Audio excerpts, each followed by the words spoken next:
I'm Leighton Myers. I'm an aerospace engineer. I work at the Naval Air Warfare Center, Aircraft Division at Pax River.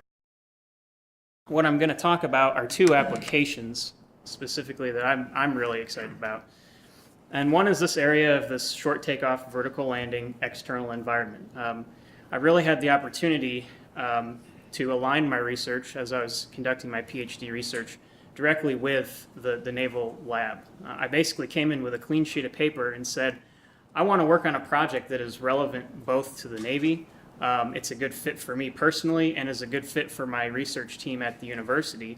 So we all put our heads together and said, hey, we would like you to come on board eventually and sort of be that subject matter expert for short takeoff and vertical landing external environment. So what I mean by external environment, again, when you're bringing this a STOVL aircraft back to the ship, you're coming in at a very low speed and you're actually hovering at some point, so the wings are not producing any more lift at that point, and so you need to have some source of thrust or lift.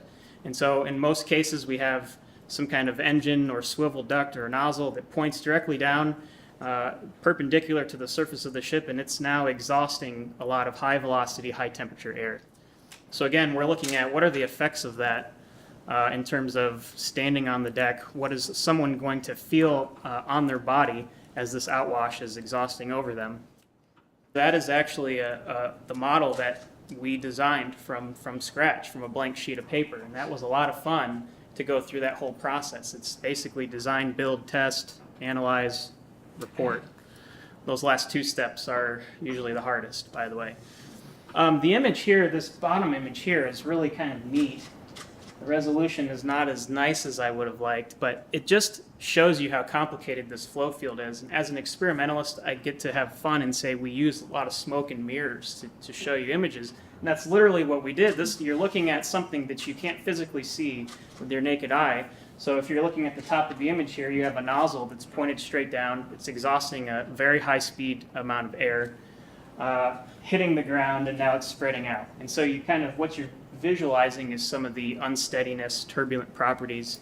You actually see some pattern sort of shape in there. Those are actually shock waves because this jet, the jet's hovering, the aircraft is hovering, but the jet is exhausting at a speed that's greater than the speed of sound. The bottom line is here, this is an extremely complex and complicated flow field, and that's what we want to work on. That's what's fun. That being said, when you finish your dissertation, there's always more work to do, right? That's what a researcher does. You don't really, well, you want to finish the job, but you want to have more funding to go forth. And so I've been very fortunate to continue that work through Section 219 and other forms of internal research funding.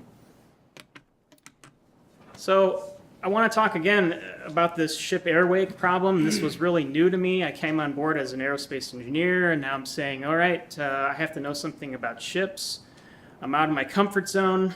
What do I mean by ship airwake? So we all kind of experience this when we're driving on the road and we're driving behind a tractor trailer, right? And your car starts to kind of shake. Well, you're actually feeling the same kind of unsteadiness and turbulent aerodynamics that you would as a ship is steaming through and you have an aircraft that's trying to land on the back of the ship. And so what you can picture sort of over here, this is a standard sort of destroyer class ship with the flight deck on the aft section, and right here is a hangar. And so you have an aircraft that's trying to hover within all of that turbulent wake.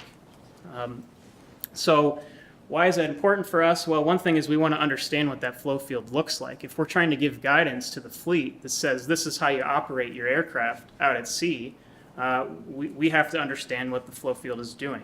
The other thing, we want to try to be able to predict it. In order to give them guidance, normally what we do is we send a team out at sea with the aircraft and we pay for a very long and complex flight test to try to give them those points in that flight envelope. Well, the idea is if we can develop modeling and simulation tools that we can validate and trust, now we can, number one, reduce the risk of that flight test, and number two, perhaps reduce the cost of performing that kind of test and still giving you the data and the confidence to go out and do what you need to do.